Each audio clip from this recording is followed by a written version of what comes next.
La loi du succès, selon Steph Code. Livre audio 2019. J'ai mis un peu de temps à trouver un titre pour ce livre audio. Il parle de loi d'attraction, ok, mais sous une forme un peu différente de la plupart des ouvrages existants. Il parle des lois de l'univers, expliquant cette loi d'attraction, mais j'avais envie de les expliquer sous un angle de compréhension spécifique. J'avais envie que ce livre soit utile, pas simplement explicatif, mais aussi concret. Qu'il vous serve à avancer sur un chemin d'éveil. Un chemin qui va vous mener au but que vous pouvez avoir dans la vie. J'ai décidé de l'appeler finalement la loi du succès selon Steph Code. Tout simplement parce qu'il va donc traiter de ces lois universelles, toutes en lien avec le succès. C'est un contenu exclusif que je vous offre gratuitement sous ce format audio sur YouTube.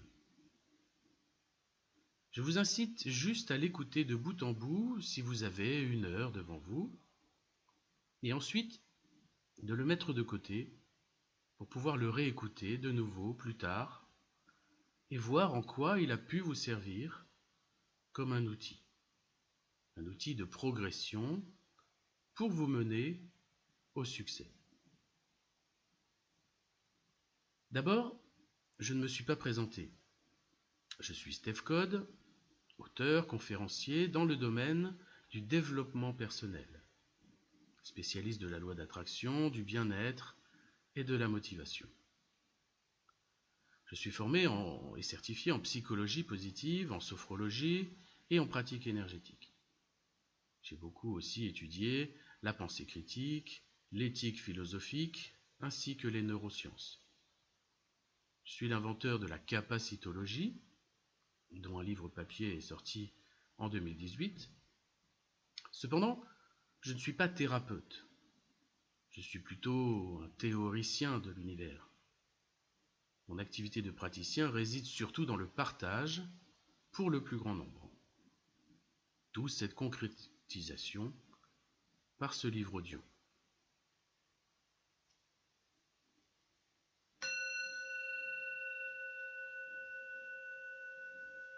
Introduction. Alors, vous voulez connaître le succès.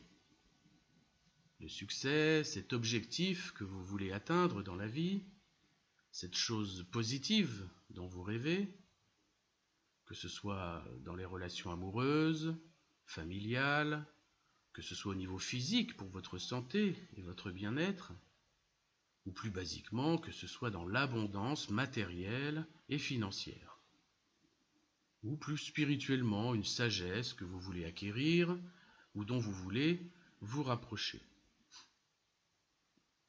Ce succès peut aussi être dans la victoire envers les choses négatives que vous vivez. Parce que justement, vous avez des difficultés relationnelles avec votre entourage, à la maison, au travail, ou dans le monde virtuel qui nous envahit, où vous souffrez d'une maladie ou d'un handicap que vous aimeriez bien surmonter, où vous peinez à gérer des fins de mois difficiles, où vous vous sentez prisonnier d'un système qui ne vous convient plus, où vous êtes défaitiste, pessimiste et découragé à cause des événements de ce monde. Dans tous les cas, vous rêvez d'un succès, d'une amélioration de votre vie. Vous voulez vivre ce succès. On pourrait aussi simplifier en appelant ça le bonheur. Mais restons sur ce terme de succès au sens large. Vous voulez en fait connaître ce mécanisme qui vous permettrait d'attirer ce succès dans votre vie. Vous voulez changer de vie, ou au moins changer ce qui ne va pas dans votre vie. Vous aimeriez bien savoir comment tous ces gens qui ont réussi ont fait pour y parvenir. Vous voulez comprendre ces lois de l'univers qui font que certaines personnes arrivent à obtenir ce succès alors que d'autres galèrent toute leur vie. Peut-être que vous êtes aussi dans ce mode galère duquel vous voulez vous sortir. Vous avez essayé plusieurs méthodes dans le développement personnel, vous avez vu des vidéos, lu des livres, assisté à des conférences, rencontré des spécialistes sur des salons du bien-être. Vous avez peut-être même suivi des méthodes plus ou moins longues et plus ou moins coûteuses. Peut-être même que vous avez beaucoup prié. Et pour vous, rien de tout cela ne semble fonctionner. Vous en êtes toujours au même point. Vous n'avez pas avancé. D'ailleurs, peut-être que rien dans votre vie n'a véritablement avancé. Vous n'avez pas rencontré le succès attendu. Vous doutez donc de pouvoir y parvenir. Vous doutez encore même que cela puisse fonctionner pour vous. Vous avez eu envie d'abandonner. Bref, c'est pas cool. Cependant, j'ai envie de vous dire de ne pas désespérer. J'ai envie de vous démontrer que c'est possible. C'est non seulement possible, mais croyez-moi, vous allez y arriver.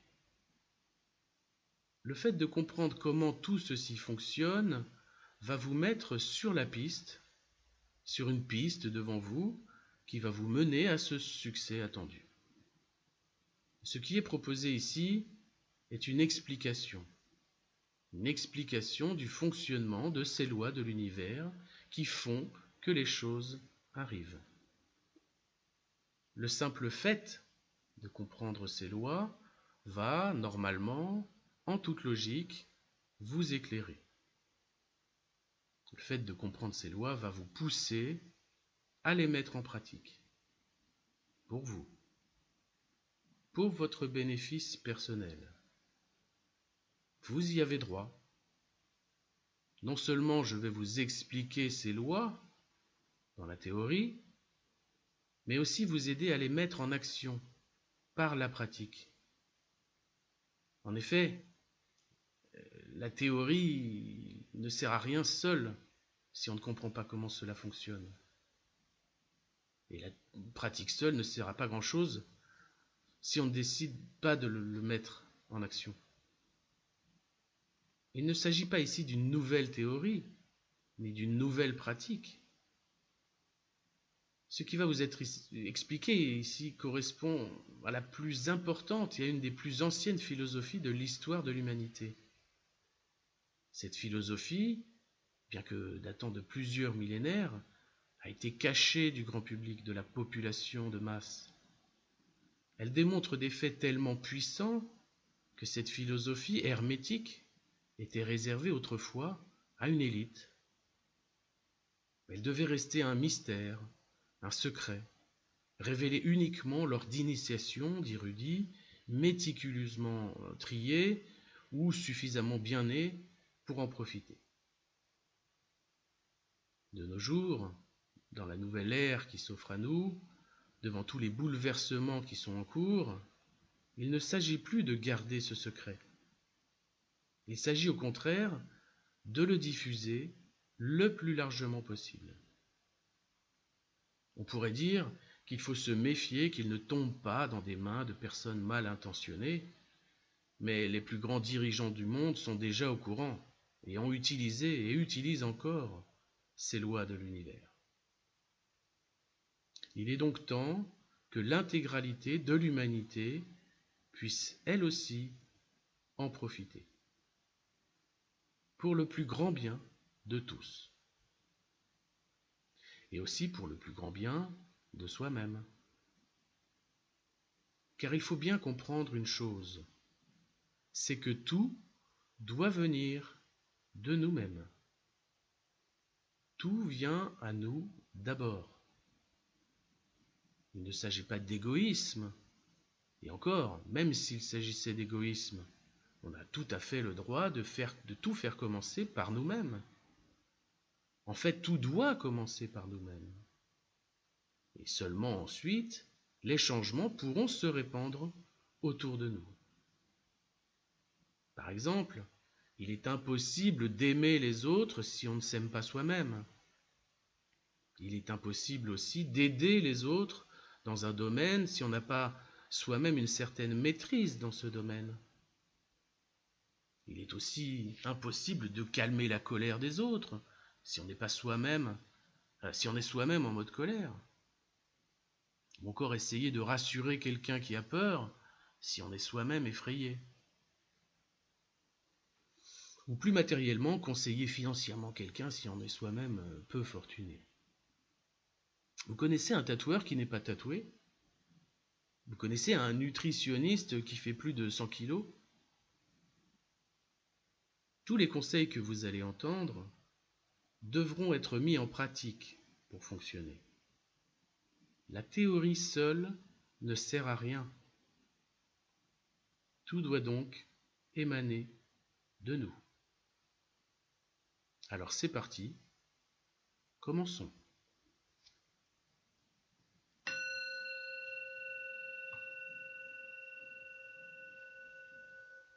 Chapitre 1. Qui sommes-nous? Vous à qui je m'adresse, qui êtes-vous? Êtes-vous votre prénom et votre nom? Est-ce que vous êtes Alexandre Trochard ou Catherine Martin?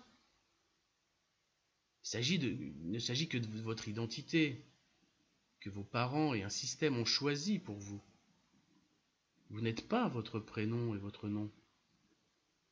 C'est juste comme cela qu'on vous appelle, que l'on vous nomme.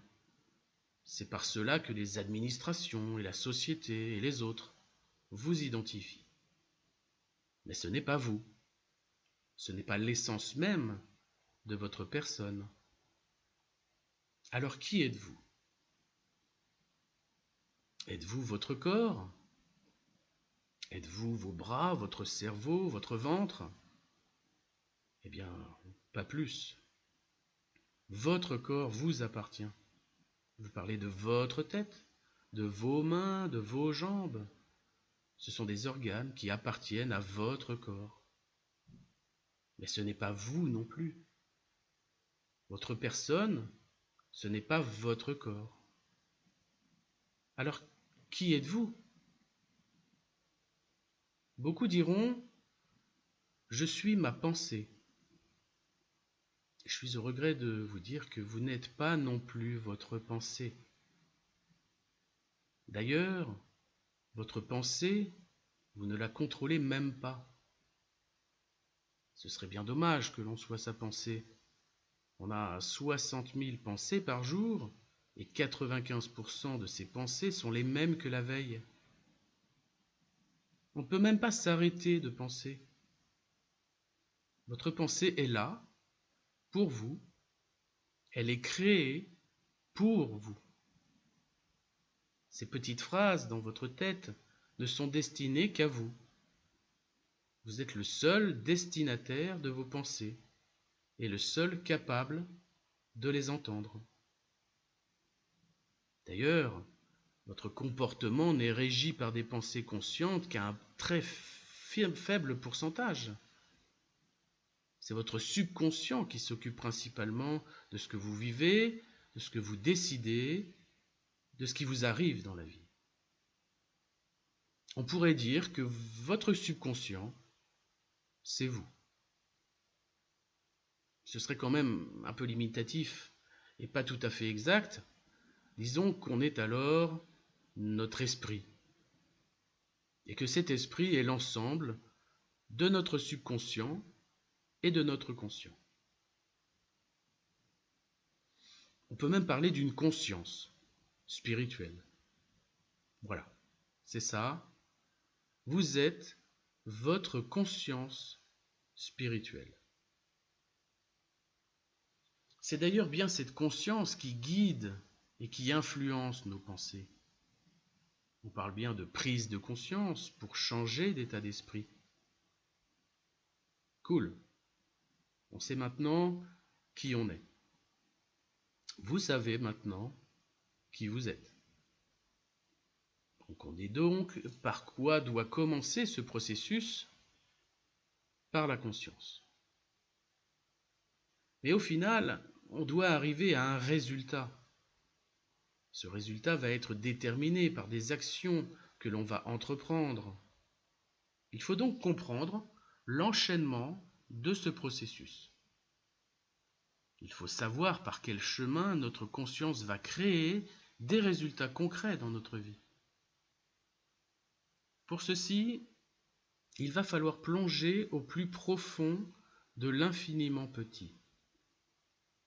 En effet, on ne peut comprendre l'échelle macroscopique sans connaître ce qui se passe à l'échelle microscopique.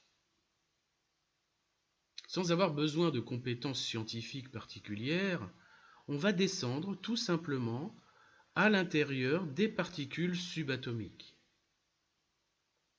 C'est là qu'on pourrait utiliser le terme quantique, mais je vais m'abstenir d'utiliser ce terme quantique, qui est beaucoup trop utilisé à tort et à travers par des personnes absolument pas scientifiques et qui se servent de ce mot comme explication à tout, sans même comprendre comment la physique quantique fonctionne.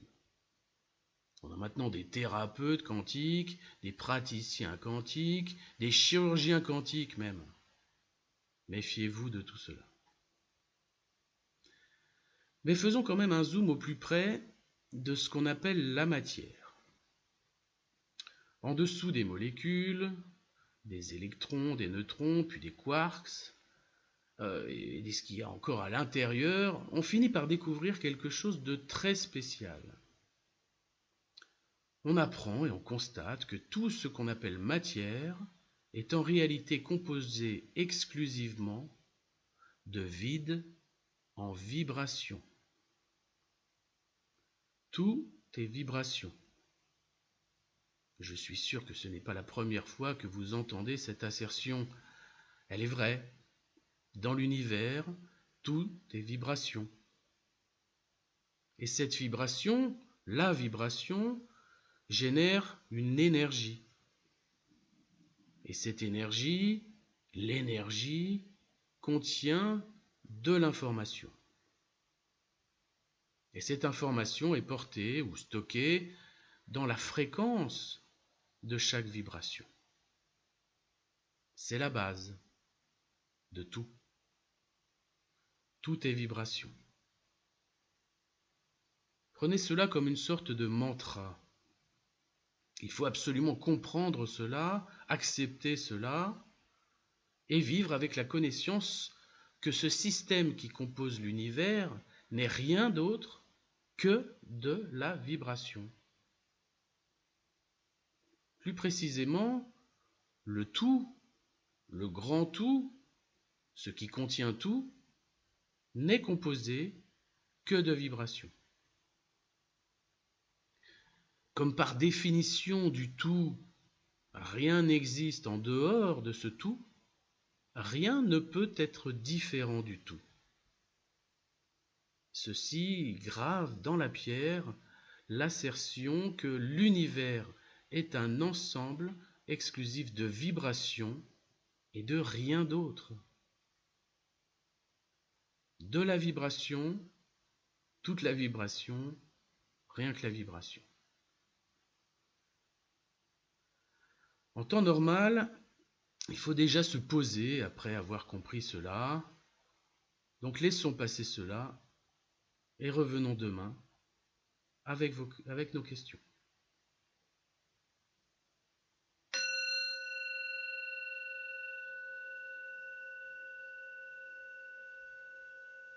Chapitre 2. Alors, imaginons que nous soyons le lendemain. Vous avez acquis que tout est vibration, donc tout est pareil, ou en tout cas de même nature. Oui, tout est de la même nature vibratoire. Un objet, une plante, une personne, une planète, une galaxie sont de la même substance. Et cette substance est la vibration. Mais qu'est-ce qui diffère d'une vibration à une autre? La fréquence vibratoire, c'est-à-dire la vitesse de vibration dans le temps. Selon les échelles, les vibrations se mesurent avec des unités différentes. Par exemple, le son se mesure en hertz, c'est-à-dire en nombre d'oscillations par seconde. La plage des ondes sonores audibles est comprise entre la fin de l'infrason à 16 Hz et le début de l'ultrason à 16 000 Hz. En dehors de cette plage, on n'entend pas les sons. Autre exemple, les couleurs de la lumière, qui se mesurent plutôt en longueur d'onde, qui va de la fin de l'infrarouge à 700 nanomètres jusqu'au début de l'ultraviolet à 390 nanomètres. Au-delà de cette plage, on ne voit pas la lumière. Il existe beaucoup de classes de fréquences, c'est-à-dire de gammes de plages de fréquences.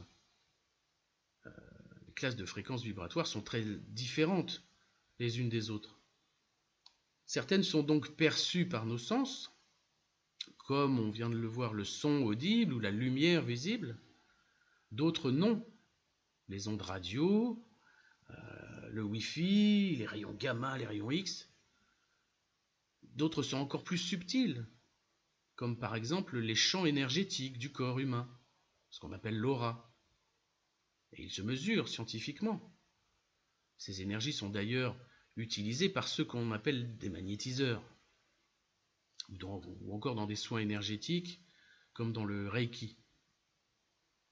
Autre classe de vibrations énergétiques, les vibrations de la pensée. Ceci est le premier principe hermétique, celui qui énonce que tout est mental, que l'univers est mental, et que c'est par le mental que tout est créé.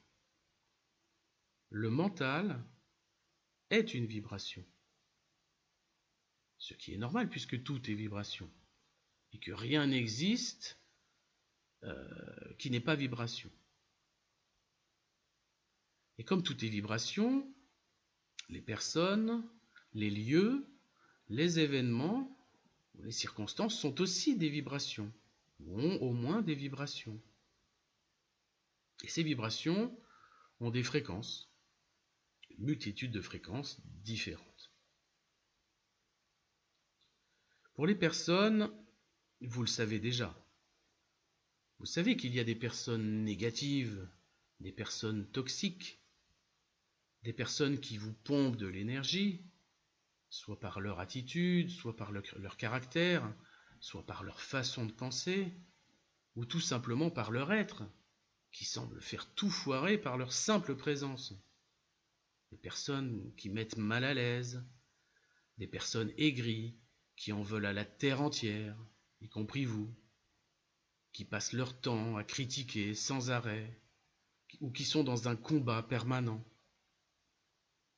Cela est dû à leur vibration. Plus précisément, à la faible fréquence de leur ensemble de vibrations internes. On parle de vibrations négatives, mais c'est simplement une vibration de faible fréquence. On ne peut pas aller en dessous de 0 dans les fréquences, ça n'existe pas.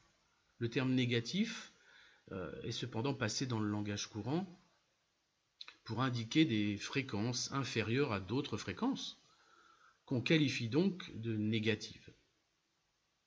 Mais toutes les fréquences sont positives.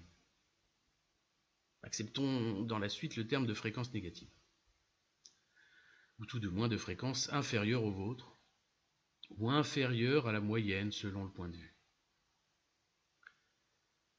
A l'inverse, il y a des gens qui rayonnent, qui réussissent tout, des gens à qui tout sourit, qu'on a envie de fréquenter, qui nous apportent du bonheur, des personnes qu'on envie, et on en a le droit, Ce sont des personnes qui ont une vibration positive, qu'on appelle positive, vous avez compris. Donc tout du moins, là encore, des vibrations dont la fréquence est supérieure, soit au vôtre, soit à la moyenne, selon le point de vue. C'est pareil pour les lieux. Il existe des endroits qui font froid dans le dos, des endroits où on n'a pas envie de rester, ni même de pénétrer, des endroits maudits ou hantés si on veut. Ils sont simplement emplis de vibrations négatives ou de basse fréquence. Alors que d'autres endroits, comme la forêt ou un monument, peuvent être source de bien-être. Tout simplement parce que là aussi, ils émanent de la vibration positive ou de plus haute fréquence. Vous-même, par vos pensées, vous engendrez des émotions. Et la qualité de vos pensées influe directement sur la qualité de vos émotions. La vibration de vos pensées correspond à la vibration de vos émotions.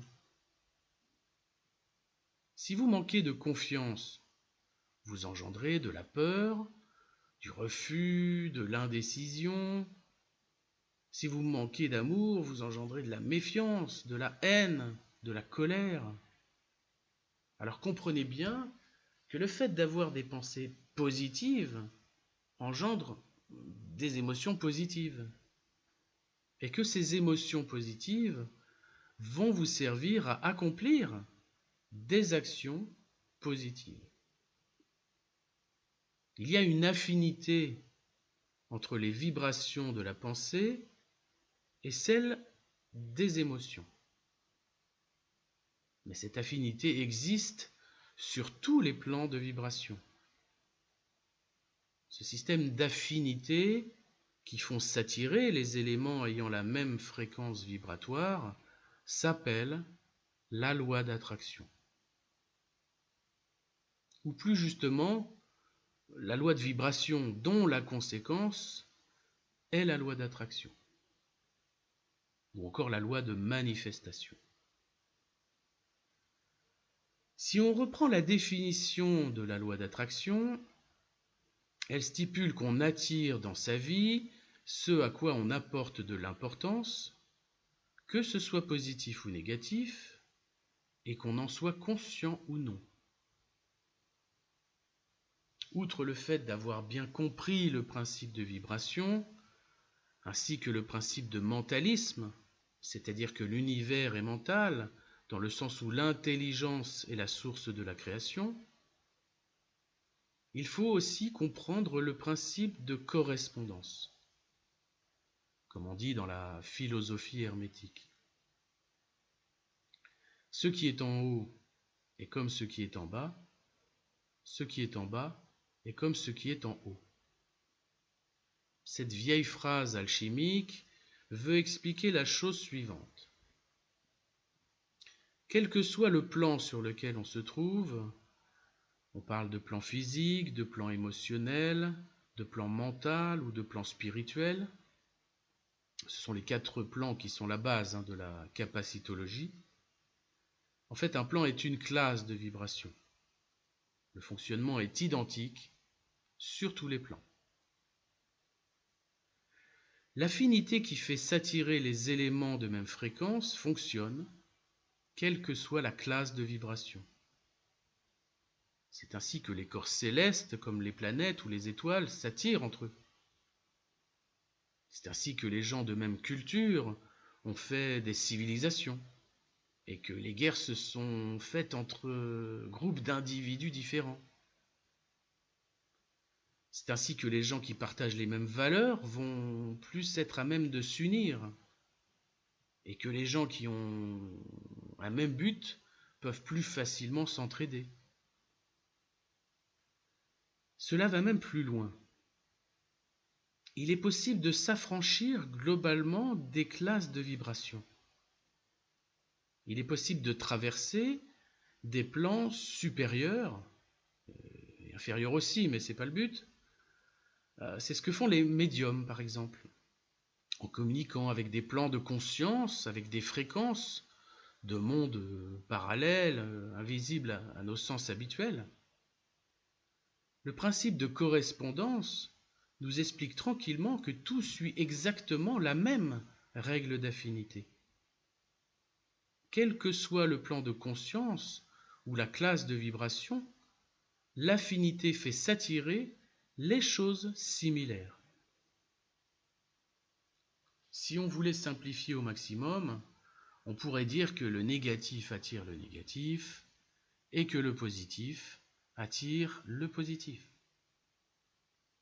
Ou plutôt que le haut attire le haut et que le bas attire le bas. Ou que le bien attire le bien et le mal attire le mal. Mais qu'est-ce qui est bien et mal? Qu'est-ce qui est haut et bas? Qu'est-ce qui est positif et négatif? Tout est pareil, non? C'est vrai qu'il n'y a pas de bien et de mal dans l'absolu. L'univers ne juge pas. Le bien et le mal, c'est une différence de degré dans la même classe de vibration. Il n'y a de positif et de négatif défini qu'à partir du moment où quelqu'un a décidé de le mesurer en plaçant arbitrairement un zéro sur l'échelle des degrés. Prenons l'exemple de la température. Qu'est-ce qui est chaud et qu'est-ce qui est froid? Il n'y a pas de chaud absolu et de froid absolu. Tout dépend de l'échelle du thermomètre. La preuve, c'est que le 0 Celsius est différent du 0 Fahrenheit. Il est où le tiède? Est-ce qu'on peut dire que quelque chose est trop tiède? Il n'y a pas de frontière absolue et définitive entre les bornes d'une même échelle. Tout est simplement relatif. Chaud désigne quelque chose qui a une température supérieure, plus haute sur l'échelle des degrés, que quelque chose qui est plus froid. C'est ce qu'on appelle le principe de polarité. Et cela s'explique sur de très nombreux exemples. L'intelligence, par exemple. Un parfait abruti peut être considéré comme un génie absolu intellectuel en comparaison d'une éponge. Oui, une éponge, c'est très très con. Mais c'est relatif. Une éponge peut être considérée comme plus évoluée et plus intelligente qu'un simple caillou. Il y a une hiérarchie montante entre les plans. Le plan minéral progresse vers le plan végétal, ce qui constitue le plan physique. Puis vient le plan animal, plus animé, plus vivant, ce qui constitue le plan émotionnel. Ensuite vient le plan humain, intelligent, ce qui constitue le plan mental. Et encore au-dessus, le plan spirituel. Le but étant de tendre vers le plus haut dans le plan dans lequel on évolue. En résumé, ce qu'il faut retenir, c'est la vibration et cette échelle de fréquence qui la différencie d'autres vibrations. Là aussi, il est judicieux de faire une pause pour ruminer tout ça et faire macérer ces bonnes paroles.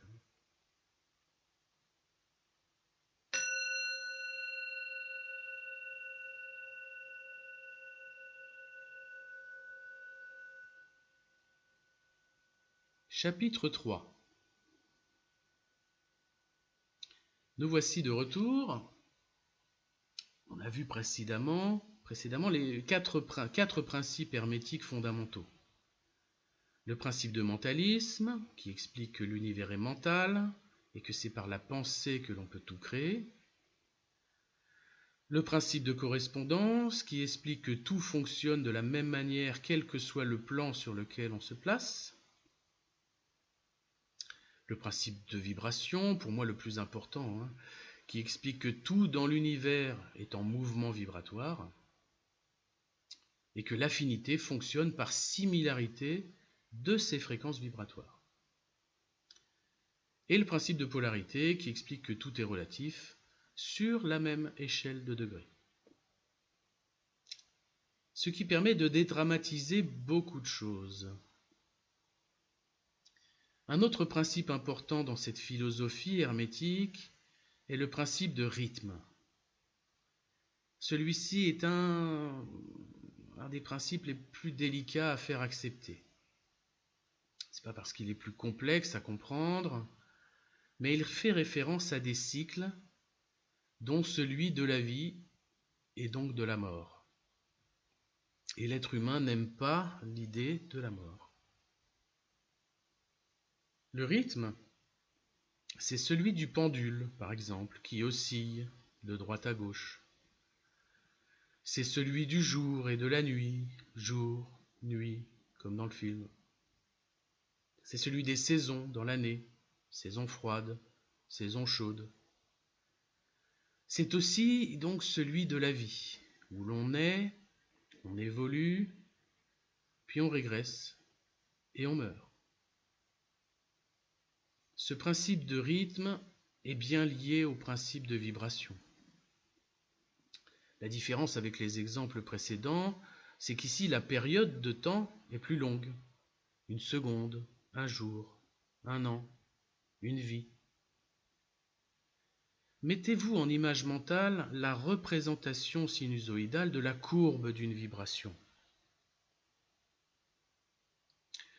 Cela monte rapidement, puis plus lentement, puis ça arrive tout en haut, puis ça commence à redescendre lentement, puis rapidement, puis ça ralentit, ça s'arrête tout en bas, et ça commence à remonter lentement, puis rapidement. On vient de faire le tour d'une période, d'un cycle de la vibration, de toute vibration. Tout est vibration, donc tout respecte ce rythme, cette courbe qui monte et qui descend. Il y a des jours où ça va, et d'autres jours où ça va pas. Selon moi, on ne peut apprécier le haut, quand on y est, qu'en opposition avec le bas. Si on était toujours en haut, on n'apprécierait rien de la vie. Je prends souvent l'exemple de la tarte au citron meringuée. C'est bon, hein? Ça se déguste tranquillement. On est au top de l'échelle du goût, tout en haut, non? Eh bien, si on en mangeait 4 fois par jour, tous les jours, je vous promets qu'on apprécierait beaucoup moins la tarte au citron meringuée. La rareté fait la qualité. Et le principe de rythme est là pour nous le rappeler.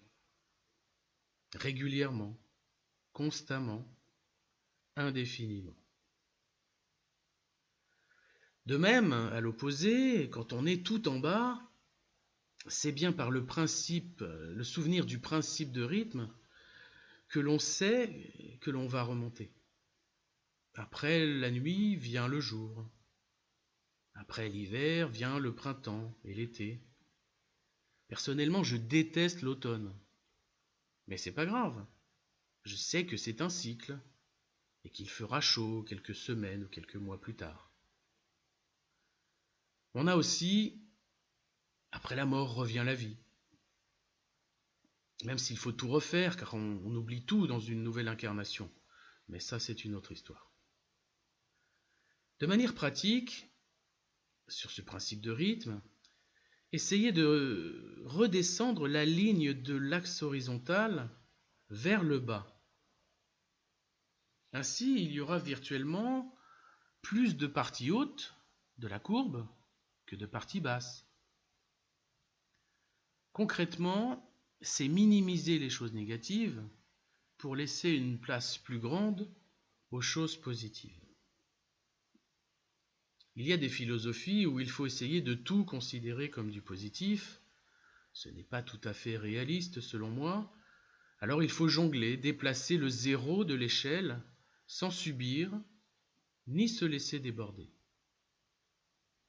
Il faut donc agir dans le sens dont on comprend les impacts. les actions ont des impacts. C'est un des principes fondamentaux aussi de la philosophie hermétique. Principe repris aussi dans plusieurs religions, on appelle ça la causalité, la loi de cause et d'effet. Toute cause a son effet, et toute cause aura toujours le même effet, et tout effet a sa cause.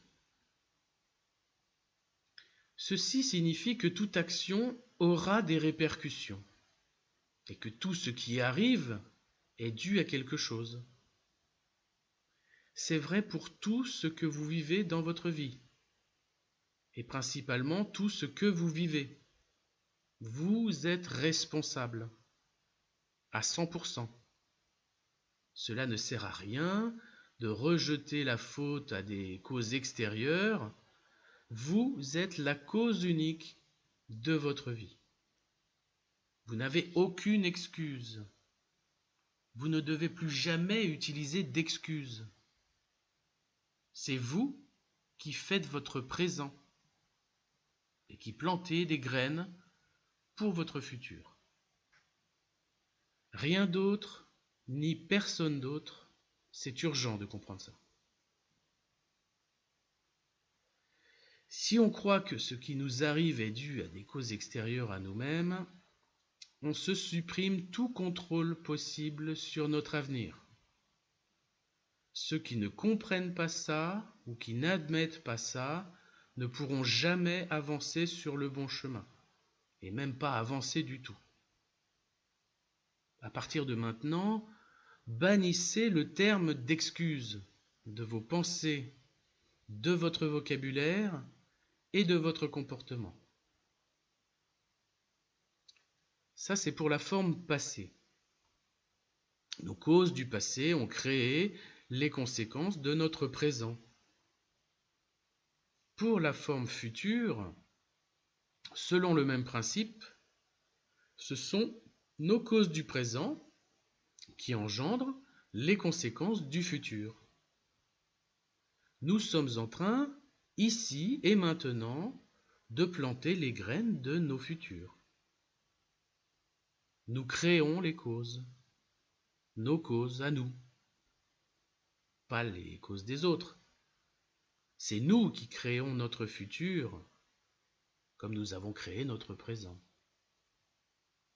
Il n'y a rien de plus logique, pour moi, informaticien de base, que la loi de cause et d'effet. C'est tout à fait normal. Prenons en image mentale la surface d'un plan d'eau.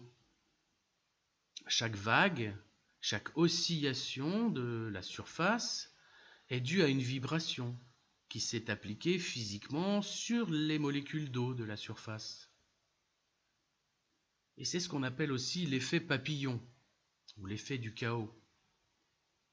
Cela nous montre que ces oscillations se répandent dans toutes les directions. Créer une vibration par un caillou lancé dans l'eau ou par une pensée générée par notre mental se répandra dans sa classe de vibration dans l'univers. Dans certaines philosophies, on parle ainsi de karma. Cela correspond au fait de vivre en cette incarnation en fonction de nos vies antérieures. Appliquons plutôt cela dans cette vie actuelle, car les résultats sont plus immédiats dans le temps. Et c'est tout à fait simple de comprendre via quelques exemples tout ceci. On se met à manger n'importe quoi. Trop sucré, trop salé, trop gras, en trop grosse quantité. On va s'attirer les pires problèmes de santé, glycémie, cholestérol, obésité, problèmes cardiovasculaires. On mange sainement, équilibré, cru, naturel, bio, et on fait un peu de sport. Notre corps va vivre tout à fait convenablement, avec une santé tout à fait correcte. On est méchant avec les autres. on magouille, on entourloupe, on saloparde, on dénigre ou on entube les gens, on va s'attirer les pires ennuis relationnels au bout d'un moment, voire juridiques, quand ça va se savoir. Si on passe sa vie passivement devant les chaînes de télévision nationales, devant la publicité, on va mentalement créer et recréer des conséquences qui naviguent dans un plan purement physique, tel que la société veut. Vous ne progresserez jamais positivement en gardant ce comportement. Au contraire, donc, si on est cool, sympa, voire même altruiste, on va attirer à nous exactement les choses de la même nature que ce que l'on vit. C'est ça la causalité de la loi d'attraction. Tout ça, c'est la théorie. Ça doit être compris, ça doit être acquis. Ensuite, ce qui vous intéresse, je suppose, c'est comment y parvenir. Le chapitre suivant va donc passer dans la partie pratique.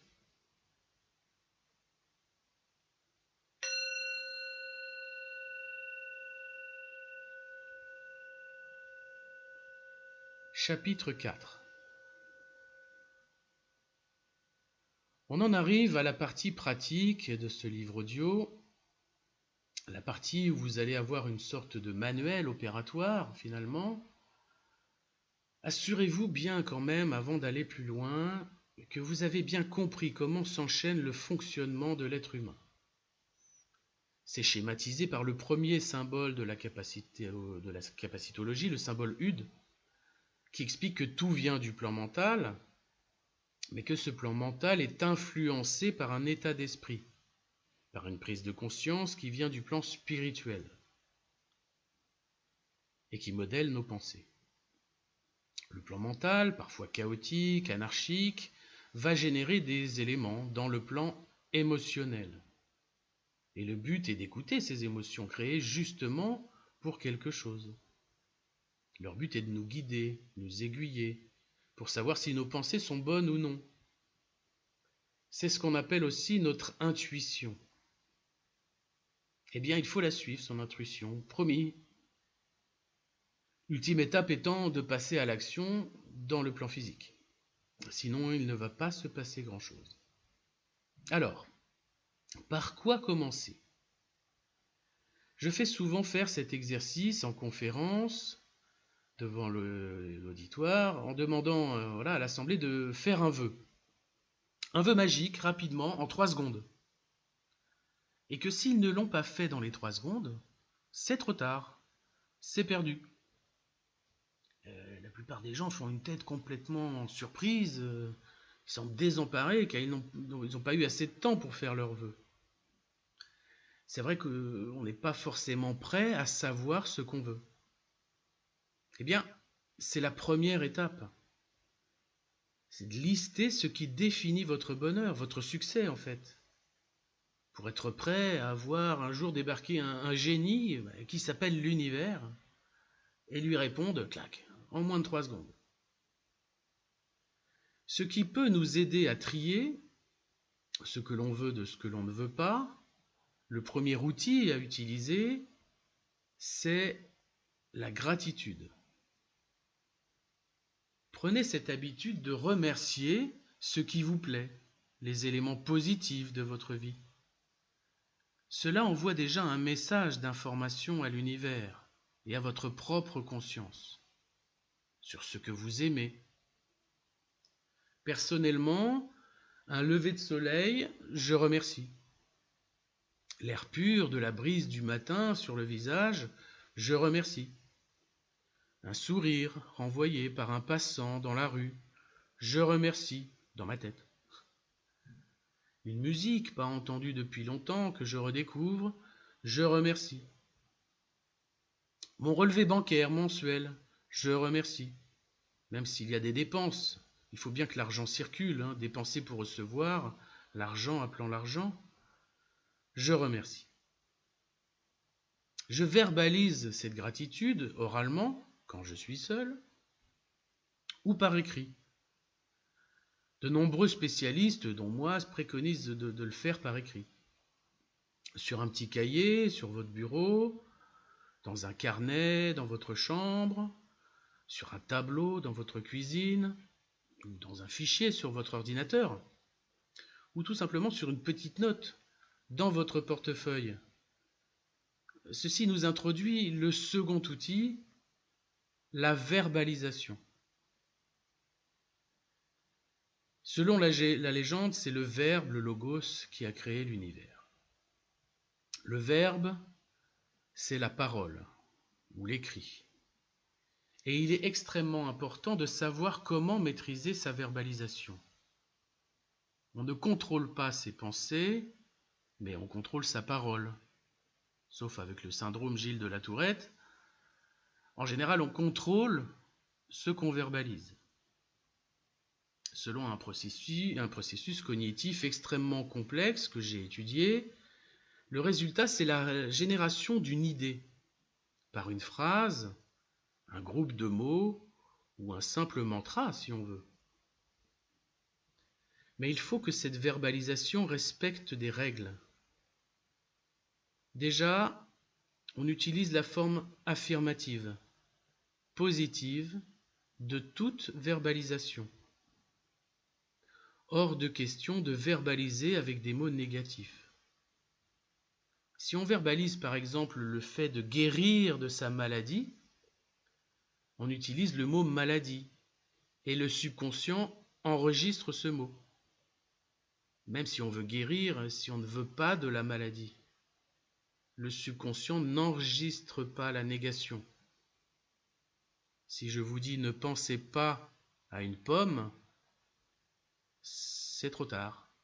La pomme est apparue dans votre esprit.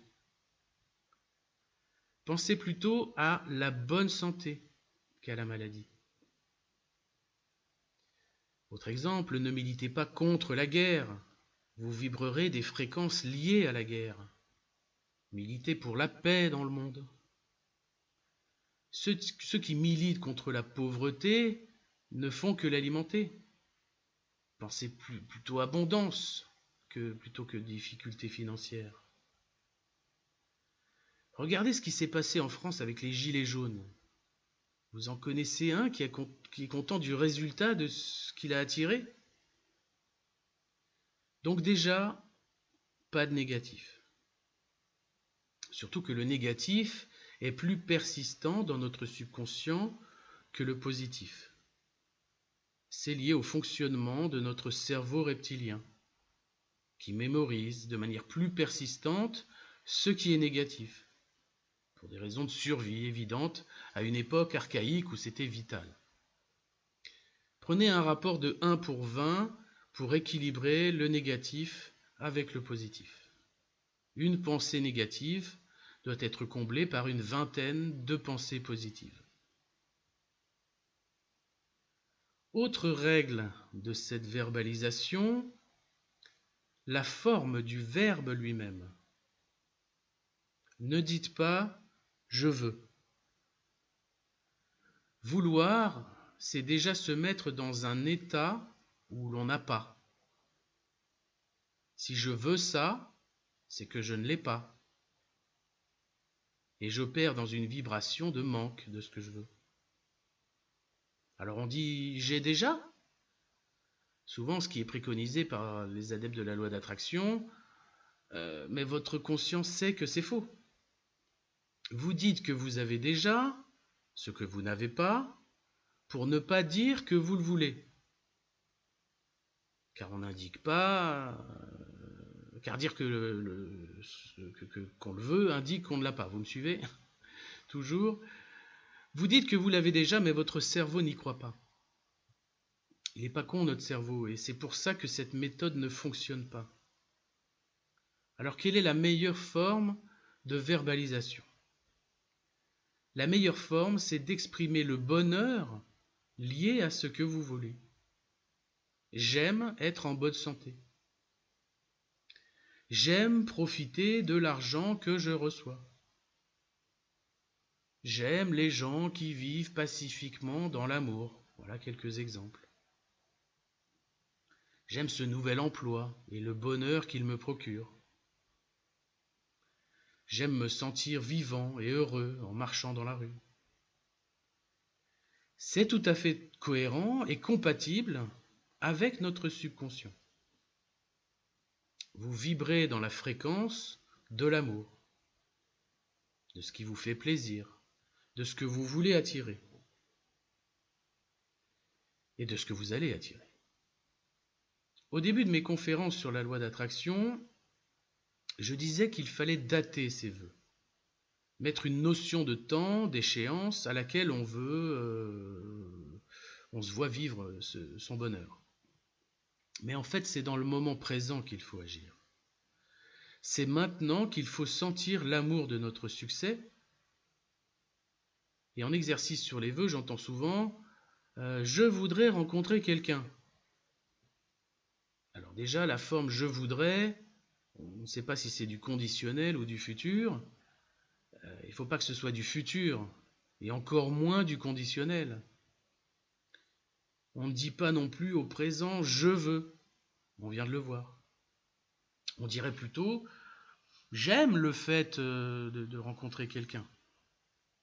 Mais pour la suite, rencontrer quelqu'un, ça veut dire quoi? Rencontrer une personne dans la rue? Ça veut dire se mettre en couple avec, coucher avec, devenir les meilleurs amis du monde? Soyez extrêmement précis dans la verbalisation. Et ce quelqu'un, il est comment? Un grand brun musclé, forte poitrine? J'aime la vie partagée avec une femme intelligente et spirituelle avec qui on progresse dans une bienveillance chaleureuse. Ça le fait. C'est bien verbalisé, c'est bien formulé. Il n'y a rien de négatif, il n'y a rien de faux que votre subconscient refuserait de croire. Le conscient, pardon.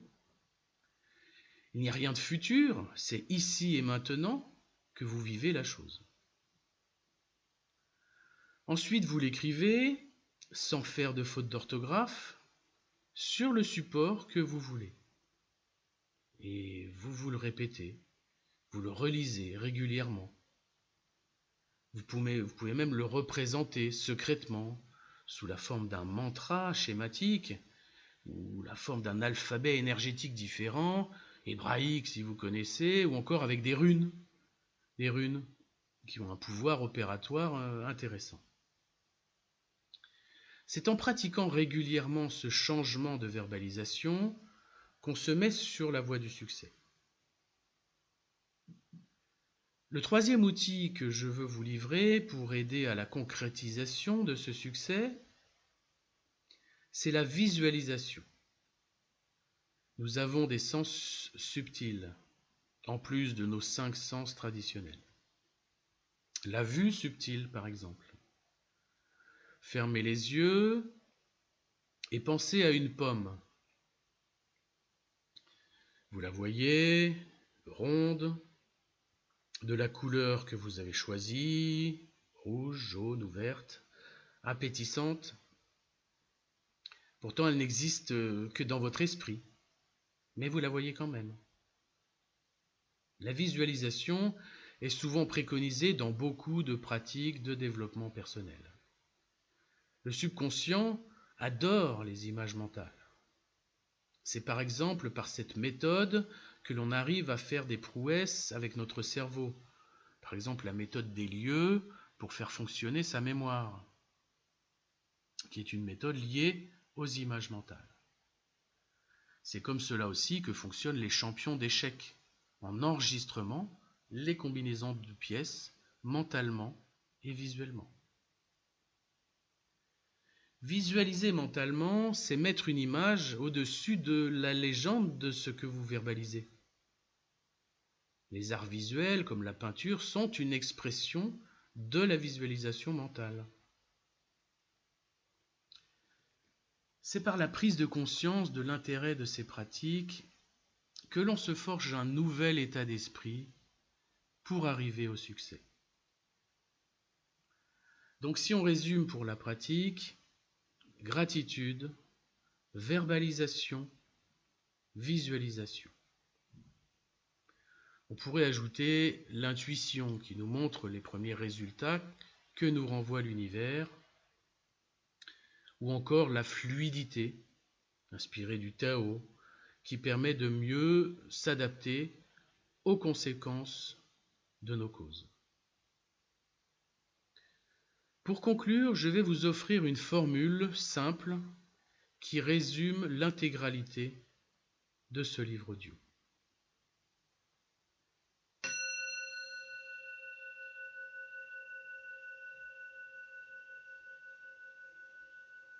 Conclusion. La formule magique du succès, qui est exprimée par le deuxième symbole de la capacitologie, le symbole Zo, est la suivante. Savoir, dire, être et agir. Ce sont simplement 4 mots, chacun lié à un des plans de conscience humain. Sur le plan mental, savoir, parce que savoir, c'est mieux que croire. En effet, croire, les croyances sont les pires maux de l'humanité. C'est à travers elles que les guerres sont créées, que les malheurs sont répandus et que les souffrances sont générées. Dans la croyance, il y a une notion de doute. Dans le savoir, il n'y a que de la certitude, de la preuve, démontrée, ce qui est logiquement nécessaire et suffisant pour servir de base à notre éveil. Sur le plan émotionnel, dire parce que c'est mieux que penser. On vient de voir que c'est la verbalisation qui est le moteur de la création. Dire, c'est exprimer. Et exprimer son succès, c'est créer son succès. Créer le succès. Sur le plan spirituel, être parce que c'est mieux que vouloir.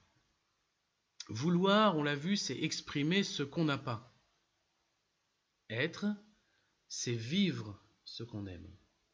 Se mettre en condition du succès, c'est se mettre dans l'état du succès.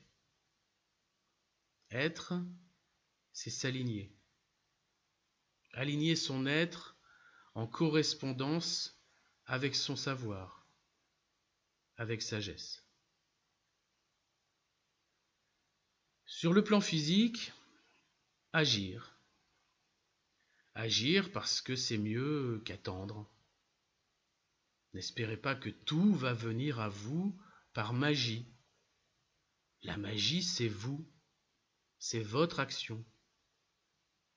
Parce qu'on est incarné dans ce monde physique, en 3D, en haute densité, il faut opérer dans le monde physique. Ok le spirituel, ok le mental, ok l'émotionnel, mais en dessous, pendant notre vie sur Terre, c'est le physique qui se concrétise. Agir, c'est s'aligner avec l'être. Savoir, dire, être et agir. Retenez ces mots.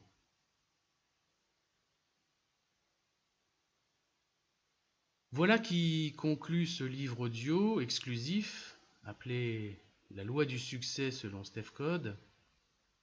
Il a été récité d'une seule traite, du début à la fin, à partir des 660 slides du manuscrit.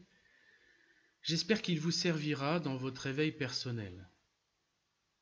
Je vous engage, après audition, de faire part de vos remarques dans les commentaires de la publication. Abonnez-vous à la chaîne, cela ajoutera à ma motivation pour créer de nouveaux livres audio exclusifs. Je ne dirai pas pour terminer que la force soit avec vous, car le pouvoir du succès est en vous déjà, ici et maintenant. Gratitude.